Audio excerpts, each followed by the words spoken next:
Hello साथियों, दृष्टि PCS के इस यूट्यूब चैनल में आप सभी का बहुत बहुत स्वागत है। मैं सलमान सिद्दीकी आज राजस्थान राज्य के ऊपर एक बार फिर से नया एपिसोड लेकर के हाजिर हुआ हूं, जिसमें बीते कुछ दिनों में जो भी खबरें सुर्खियों में रही उनसे संबंधित हमने कुछ प्रश्नों को बनाया है आपके लिए, जिससे आगामी परीक्षा में प्रश्न किस तरह से पूछे जा सकते हैं उसके बारे में आप सभी को एक अनुमान हो सके और आप उसके अच्छे परिणाम ला सके। लेकिन इस एपिसोड को शुरू करने से पहले हमने पिछले एपिसोड में जो भी एक अभ्यास प्रश्न आपको दिया था उसके बारे में चर्चा करेंगे। बहुत सारे विद्यार्थियों ने उस प्रश्न का सही उत्तर दिया है, लेकिन जिन विद्यार्थियों ने उस प्रश्न को नहीं देखा था या नहीं सॉल्व किया है वो हमारे पिछले एपिसोड को जाकर के देख सकते हैं और उसका उत्तर दे सकते हैं। तो आइए देखते हैं हमारा अभ्यास प्रश्न क्या था, फिर उसके बाद हम अपने प्यारे राजस्थान के बारे में चर्चा करेंगे और उससे संबंधित जो भी खबरें और प्रश्न हैं उनको देखेंगे। तो हमारा अभ्यास प्रश्न ये था, निम्नलिखित कथनों पर विचार करें। सम सैंड ड्यून्स बीकानेर स्थित जिले का सबसे बड़ा पर्यटन केंद्र है। यह जैसलमेर का सबसे बड़ा पर्यटन केंद्र है। सम सैंड ड्यून्स पोखरण के उत्तर पूर्व में स्थित है। और अंतिम था, गड़ीसर झील सम सैंड ड्यून्स के दक्षिण पूर्व में स्थित है। ये जो हम लोगों ने क्वेश्चन बनाया था इससे संबंधित जो खबर थी वो खबर ये थी, सम गांव के रेतीली टीलों पर मनाया गया अंतरराष्ट्रीय योग दिवस। जैसा कि आप सभी को पता है कि अंतरराष्ट्रीय योग दिवस का जो इस बार आयोजन किया गया वो 8वां संस्करण था। अंतरराष्ट्रीय योग दिवस 21 जून को मनाया गया। और जैसा कि आप सभी को पता है कि हम सभी भारतवासी इस वर्ष आजादी के 75वीं वर्षगांठ मनाने जा रहे हैं। तो इसी उपलक्ष्य में आजादी का अमृत महोत्सव पूरे देश में मनाया जा रहा है। इसी वजह से इस योग दिवस का आयोजन भारत के 75 महत्वपूर्ण जगहों पर किया गया। तो इसी से संबंधित हमारा यह प्रश्न था। तो इसको देखते हैं कि सही उत्तर क्या होगा। तो अगर हम मानचित्र पर देखते हैं तो जो सैम सैंड ड्यून्स है वह जैसलमेर में स्थित है। जैसलमेर के पश्चिमी इलाके में स्थित है। और गड़ीसर लेक की अगर हम बात करते हैं तो यह सैम सैंड ड्यून्स से दक्षिण पूर्व की तरफ स्थित है। तो यहां पर जो हमारा कथन दिया हुआ है, सम सैंड ड्यून्स बीकानेर स्थित जिले का सबसे बड़ा पर्यटन केंद्र है, तो यह गलत हो जाता है क्योंकि बीकानेर में नहीं बल्कि यह जैसलमेर में स्थित है और जैसलमेर का यह सबसे बड़ा पर्यटन केंद्र है। तो यह कथन सही है और यह कथन गलत हो जाता है। इसके अलावा जो अगला था, सम सैंड ड्यून्स पोखरण के उत्तर पूर्व में स्थित है। तो एक बार इसको देख लेते हैं। तो सैंड ड्यून्स के पूर्वी हिस्से में या पूर्व की तरफ पोखरण की स्थिति है। तो इस तरह से हमारा ये जो कथन है यह भी गलत हो जाता है क्योंकि यहां पर उत्तर पूर्व दिया हुआ है।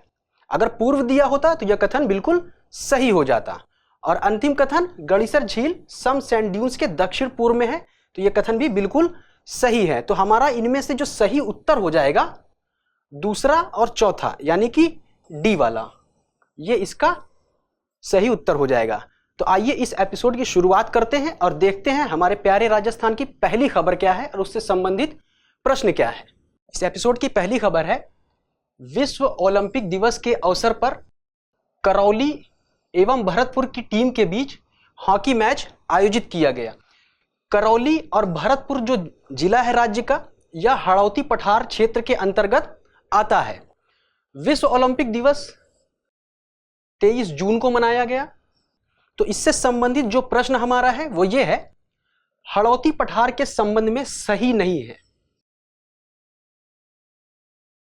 पहला है, यह अरावली एवं सतपुड़ा पर्वतमाला को जोड़ता है। अगला है, इसका विस्तार राज्य में चंबल नदी के सहारे पूर्वी भाग में है।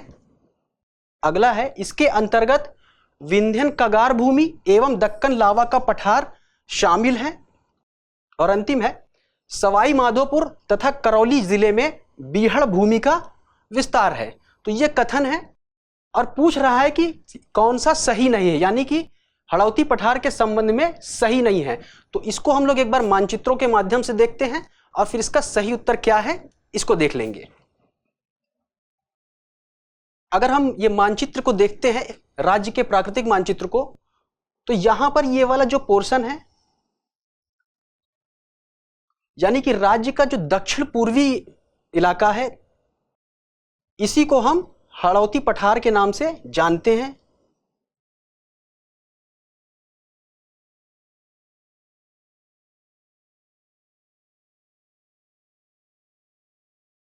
हाड़ौती पठार के अंतर्गत हम जिन चीजों का अध्ययन करते हैं उसको दो भागों में बांट देते हैं।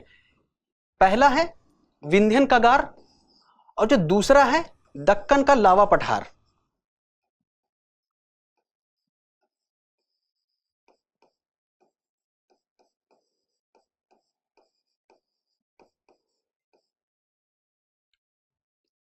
जो कथन दिया हुआ है इसमें अरावली एवं सतपुड़ा पर्वतमाला को जोड़ता है।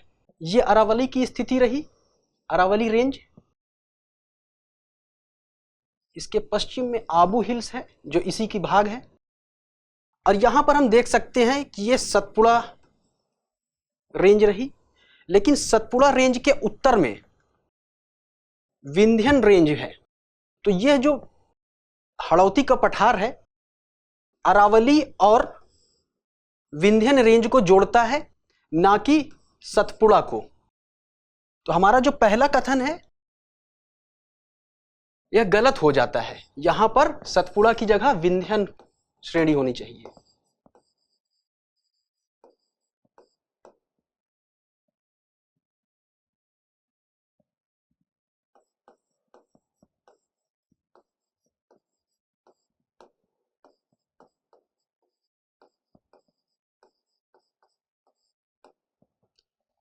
इसका विस्तार राज्य में चंबल नदी के सहारे पूर्वी भाग में है। तो यह कथन भी बिल्कुल सही है। जैसा कि मैंने बताया चंबल नदी ये रही, और ये जो इलाका है ये पूरा ये राज्य का पूर्वी क्षेत्र है। ये रहा विंध्यन कगार, और यहीं पर धौलपुर, करौली आदि जिले स्थित हैं। तो ये वाला कथन सही हो जाता है।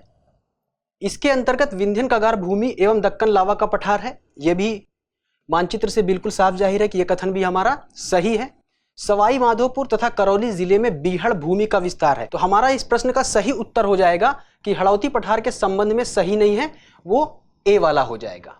आइए बढ़ते हैं अगले प्रश्न की तरफ। हमारा जो अगला प्रश्न है उससे संबंधित जो खबर है उसको देखते हैं। खबर यह है, कोरोना प्रतिबंध में छूट के बाद जैसलमेर में इस वर्ष पर्यटकों की संख्या में अभूतपूर्व वृद्धि होने की संभावना। इस लिहाज से यह जो जैसलमेर जिला है वह सुर्खियों में आ गया है, और उससे संबंधित हमने जो प्रश्न फ्रेम किया है उसको देखते हैं। निम्नलिखित युग्मों पर विचार करें।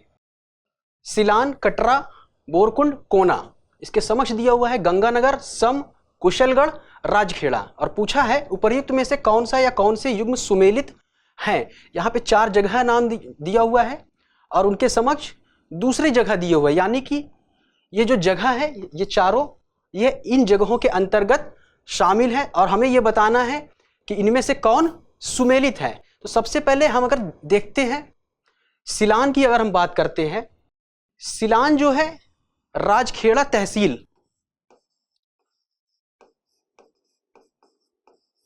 जो कि धौलपुर जिले में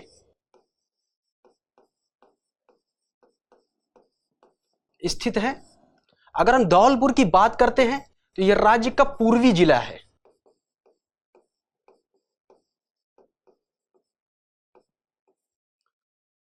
कटरा की अगर हम बात करते हैं तो कटरा जो है सम तहसील में स्थित है, यह बिल्कुल सही है। बोरकुंड की अगर हम बात करते हैं तो यह कुशलगढ़ तहसील में स्थित है और यह बांसवाड़ा जिले में स्थित है।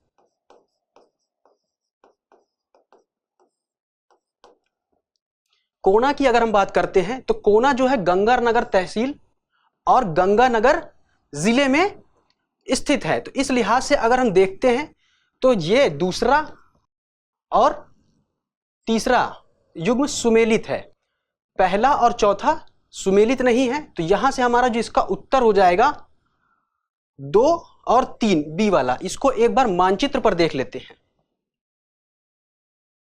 यह रहा धौलपुर,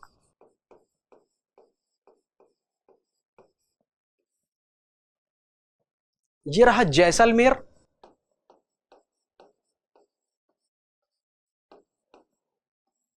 ये रहा गंगानगर,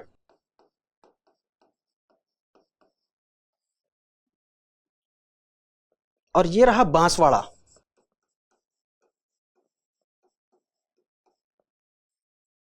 तो ये जो चारों स्थान दिए हुए हैं ये राज्य के सबसे पूर्वी, सबसे पश्चिमी, सबसे उत्तरी, सबसे दक्षिणी स्थान हैं। तो इनको मैप पर इस तरह से हम लोग दर्शा सकते हैं। ये जो हमने दिखाया है ये जिलों की स्थिति है, और इन्हीं जिलों के अंतर्गत ये जो तहसीलें हैं वो स्थित है, और इन तहसीलों में ये सारे ग्राम स्थित है। कटरा जो है यहां पर जैसलमेर में है।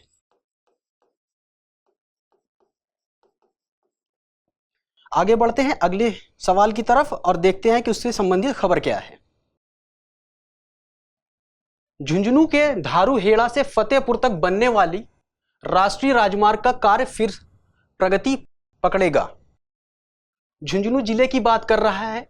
वहां पर धारूहेड़ा से लेकर फतेहपुर तक जो राष्ट्रीय राजमार्ग का निर्माण किया जा रहा था वो किन्हीं कारणों से रोक दिया गया था, लेकिन एक बार राज्य सरकार के प्रयासों की वजह से इसका कार्य फिर से प्रगति पकड़ने वाला है, जिसकी वजह से यह जो जिला है सुर्खियों में है। और इससे संबंधित हमने जो प्रश्न फ्रेम किया है उसको देखते हैं। निम्नलिखित में से कौन सी पहाड़ी एक सुसुप्त ज्वालामुखी है? अगर हम इन पहाड़ियों को देखते हैं तो जो धोसी पहाड़ी है यह राज्य के सबसे उत्तरी छोर पर स्थित है। राज्य के उत्तरी छोर पर स्थित होने के साथ साथ बल्कि यह हरियाणा राज्य का जो दक्षिणी छोर है वहां पर भी इसके कुछ पोर्शन शामिल हैं।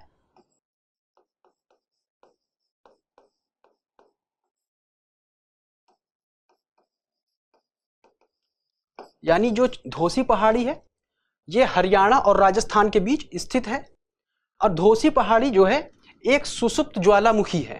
तो यानी हमारा जो सही उत्तर हो जाएगा इसमें धोसी पहाड़ी हो जाएगा। मानचित्रों पर एक बार इसकी स्थिति को देखते हैं। अगर हम सैटेलाइट व्यू को देखते हैं तो ये रहा धोसी का पहाड़, ये हरियाणा का महेंद्रगढ़ इलाका है, और ये राजस्थान का क्षेत्र रहा। इस प्रश्न का जो सही उत्तर हो जाएगा धोसी पहाड़ी हो जाएगी, यह सुसुप्त ज्वालामुखी है। आगे बढ़ते हैं अगली खबर की तरफ। राजसमंद जिले के रावली टॉडगढ़ वन्यजीव अभयारण्य में खूब फल फूल रहे वन्यजीव। राजसमंद जिले में रावली टॉडगढ़ वन्यजीव अभयारण्य की बात कर रहा है। तो यह वन्यजीव अभयारण्य चर्चा में है और यह जिला भी चर्चा में है। इससे संबंधित हमने जो प्रश्न फ्रेम किया है वो है निम्नलिखित कथनों पर विचार करें। खारी नदी का उद्गम उदयपुर जिले के देवगढ़ तहसील के निकट बिजराल गांव की पहाड़ियों से हुआ है। दूसरा है यह चंबल नदी में बाईं ओर से मिलती है। पूछा गया है उपर्युक्त कथनों में से कौन सा या कौन से सही है या है केवल एक, केवल दो, एक और दो, दोनों उपर्युक्त में से कोई नहीं। तो यहाँ पे जो बात की जा रही है खारी नदी की बात की जा रही है और इसके उद्गम की बात की जा रही है। तो सबसे पहले हम देखते हैं कि इसका उद्गम कहाँ से होता है। ये अगर हम मानचित्र को देखते हैं राज्य को तो ये देवगढ़ रहा। देवगढ़ जो तहसील है यहीं पर बिजराल गांव है, देवगढ़ तहसील के अंतर्गत।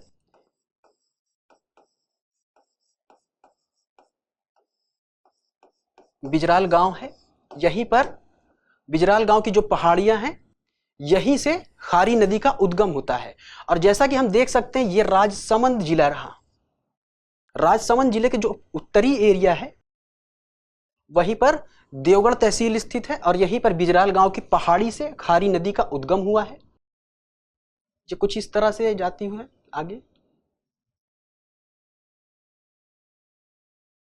ये देवली रहा,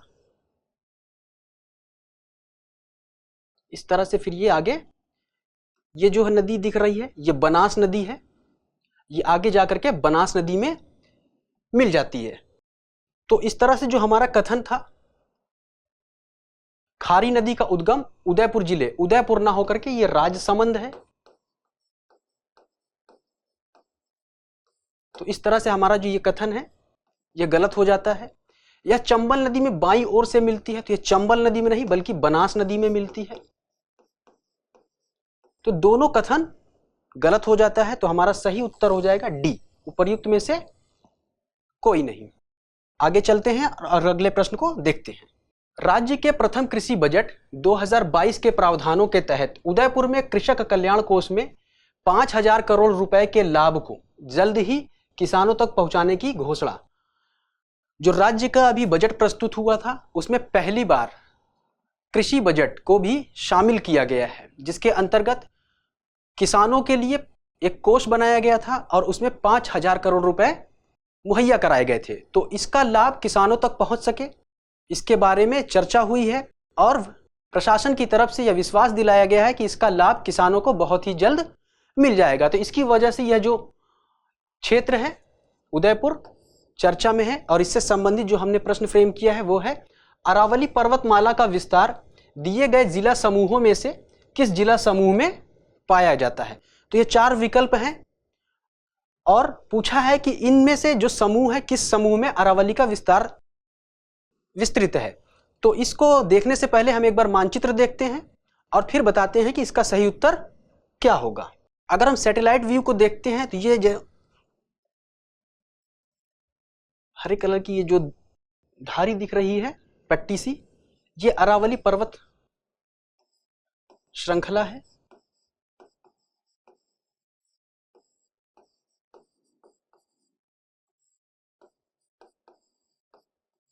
जैसा कि हम देख सकते हैं ये उदयपुर है, ये अजमेर है, ये जयपुर है। तो 3 जो जिले राज्य के हैं ये तो बिल्कुल साफ तौर से यहां से जाहिर हो गए कि ये जो है अरावली पर्वतमाला के जो विस्तार क्षेत्र है उसमें शामिल है।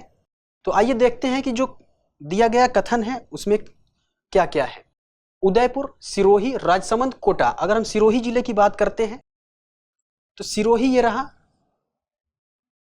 कोटा ये रहा। तो यहां पर अरावली जो है नहीं विस्तृत है, तो इस लिहाज से हमारा जो पहला कथन है यह गलत हो जाता है। दूसरा है डूंगरपुर, चित्तौड़गढ़, प्रतापगढ़, सवाई माधोपुर। सवाई माधोपुर ये रहा, यहां पर भी अरावली का विस्तार नहीं है, तो इस लिहाज से हमारा दूसरा कथन भी गलत हो जाता है। अगला है नागौर, चुरू, सीकर, दौसा। नागौर को अगर हम देखते हैं ये रहा, सीकर ये रहा, दौसा ये रहा, चुरू ये रहा। तो जैसा कि हम देख सकते हैं जो अरावली कुछ इस तरह से गई है, तो यहां पर जो दौसा वाला क्षेत्र है यहां पर अरावली का विस्तार नहीं है, तो ये वाला भी सही नहीं है। अंतिम है राजसमंद, अजमेर, जयपुर, अलवर। राजसमंद ये रहा, अजमेर, अलवर और जयपुर ये रहा। तो हमारा जो चौथा कथन है ये बिल्कुल सही है। इस जिला समूह में अरावली का विस्तार देखा जाता है। बढ़ते हैं अगले प्रश्न की तरफ। अगले प्रश्न से संबंधित जो खबर है उसको देखते हैं। राजस्थान के धौलपुर तक फैली चंबल नदी घड़ियाल और मगरमच्छ के अंडों से निकले नन्हे मेहमानों से गुलजार हो गई है। इससे संबंधित जो हमारा प्रश्न है वो देखते हैं। दिए गए कथनों पर विचार करें। विंध्यन कगार बनास और बेड़च नदी के मध्य स्थित है। विंध्यन कगार मुख्य रूप से धौलपुर एवं करौली में फैला है। उपर्युक्त कथनों में से कौन सा या कौन से सही है या सही है? केवल एक, केवल दो, एक और दो दोनों, उपर्युक्त में से कोई नहीं। तो आइए इनको मानचित्रों के माध्यम से देखते हैं। ये रहा विंध्यन कगार यानी विंध्यन स्क्रैपलैंड, ये वाला जो पोर्शन है, ये चंबल नदी यहीं से प्रवाहित हो रही है। बनास और बेड़च नदी के मध्य स्थित है। ये बनास नदी कुछ इस तरह से प्रवाहित हो रही है और ये आगे जाकर के चंबल नदी में मिल जा रही है। तो ये जो है बनास नदी है,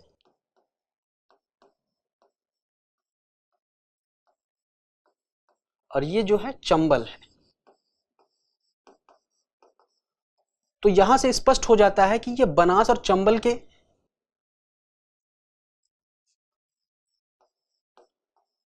बीच है। तो यहां पे जो हमारा पहला कथन है इसमें बेड़च नदी जो दिया है ये गलत हो जाएगा, तो इस लिहाज से हमारा जो पहला कथन है ये गलत हो जाता है। विंध्यन कगार मुख्य रूप से धौलपुर एवं करौली में फैला है। तो ये जैसा कि ये जो क्षेत्र है, अगर हम इसको मानचित्रों पर देखते हैं तो ये रहा धौलपुर, ये रहा करौली, और इसी से सटा हुआ ये रहा सवाई माधोपुर। तो ये जो जिले हैं तीनों, ये विंध्यन कगार वाले क्षेत्र में शामिल किए जाते हैं। तो इस लिहाज से जो हमारा दूसरा कथन है धौलपुर एवं करौली में फैला है, तो ये सही हो जाता है। तो इसका सही उत्तर बी हो जाएगा। चलते हैं अगली खबर की तरफ। बांसवाड़ा में माही नहर प्रोजेक्ट का 545 करोड़ से होगा रिनोवेशन।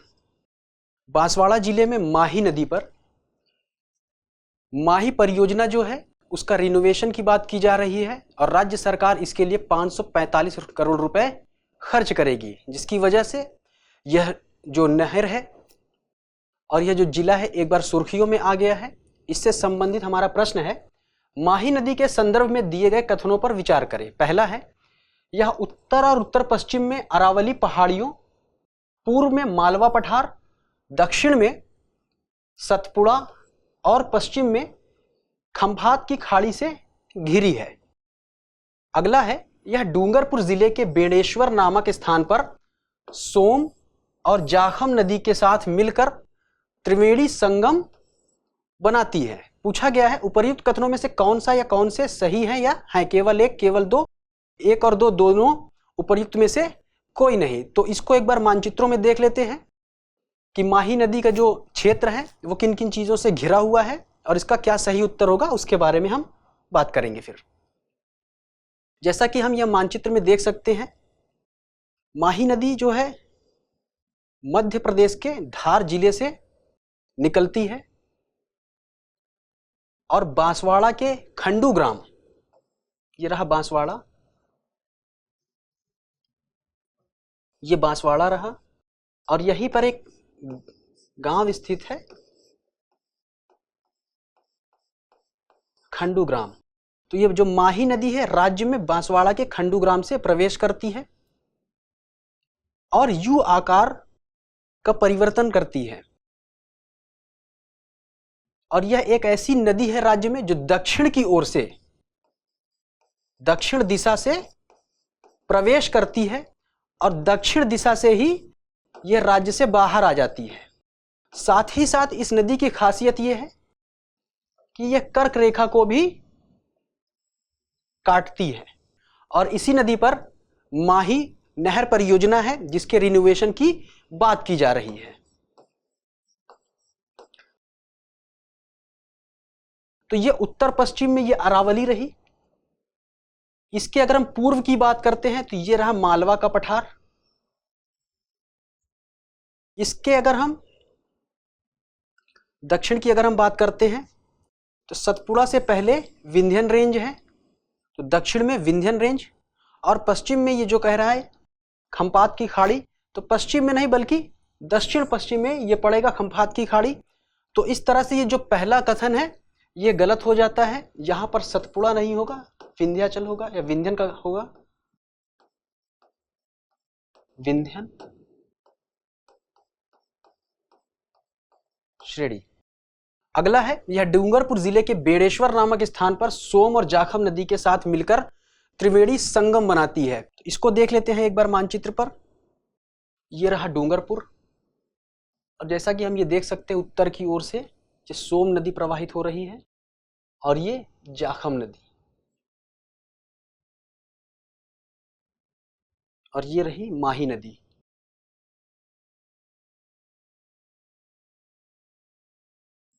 ये बेणेश्वर रहा।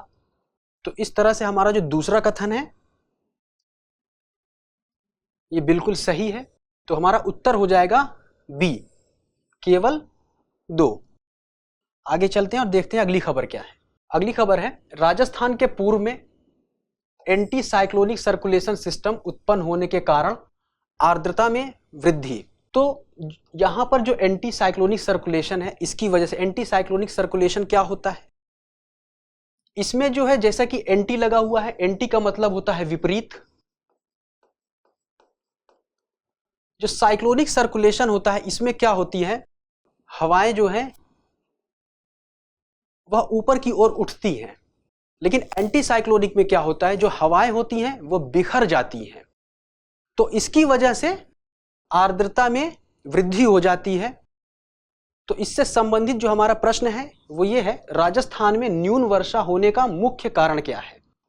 जैसा कि हम सभी को पता है कि राजस्थान जो है, खासकर राजस्थान का जो पश्चिमी इलाका है वो मरुस्थलीय इलाका है।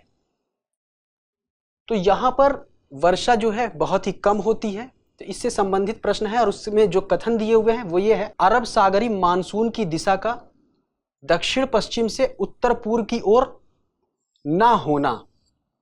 अगला है, अरावली पर्वतमाला के समानांतर होने के कारण मानसून का सीधे निकल जाना। तीसरा है, राजस्थान में मानसून का शीघ्र प्रवेश करना।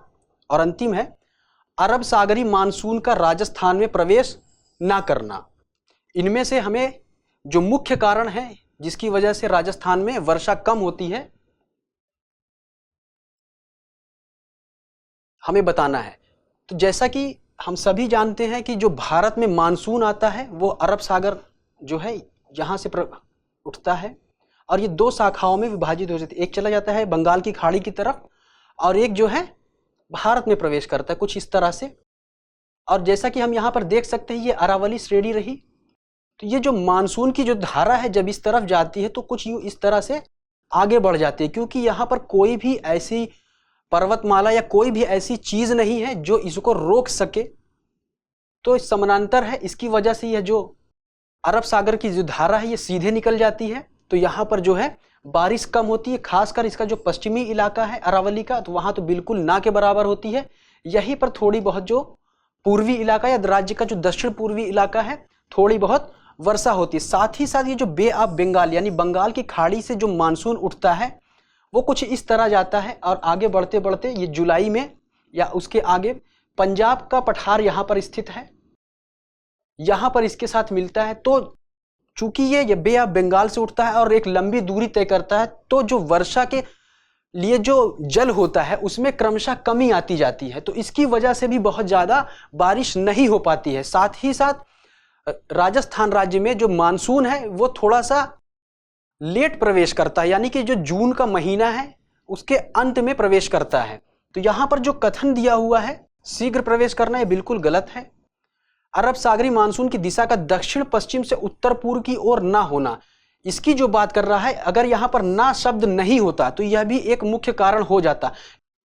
ये जो है दक्षिण है और ये भारत का पश्चिमी इलाका यानी कि दक्षिण पश्चिम, और ये उत्तर वाला रहा और ये कुछ इस तरह से। तो ये जो पहला कथन है, यदि यहाँ पर ये ना शब्द ना होता तो यह भी एक कारण होता। दूसरा है, अरावली पर्वतमाला के समानांतर होने के कारण मानसून का सीधे निकल जाना, यह बिल्कुल सही है और हमारा यही सही उत्तर होगा, क्योंकि अरावली पर्वत श्रृंखला के समानांतर होने के कारण मानसून सीधे निकल जाता है। उसके मार्ग में कोई भी ऐसा अवरोध नहीं आता कि जिससे टकराकर वो राज्य में बारिश करा सके। राजस्थान राज्य में मानसून का शीघ्र प्रवेश करना, शीघ्र नहीं बल्कि देर में प्रवेश करता है। साथ ही साथ अरब सागरी मानसून का राजस्थान राज्य में प्रवेश न करना यह भी बिल्कुल गलत है, क्योंकि अरब सागरी जो मानसून है वो राज्य में प्रवेश करता है लेकिन थोड़ा सा लेट प्रवेश करता है। तो हमारा सही उत्तर बी हो जाएगा। आगे बढ़ते हैं। अगला जो हमारा प्रश्न है और उससे संबंधित जो भी न्यूज है वो एक आप सभी विद्यार्थियों के लिए अभ्यास प्रश्न है। इसका उत्तर आप सभी कमेंट बॉक्स में देंगे, जिससे कि आप सभी को अपनी तैयारी का आकलन हो सके। तो आइए देखते हैं क्या खबर है।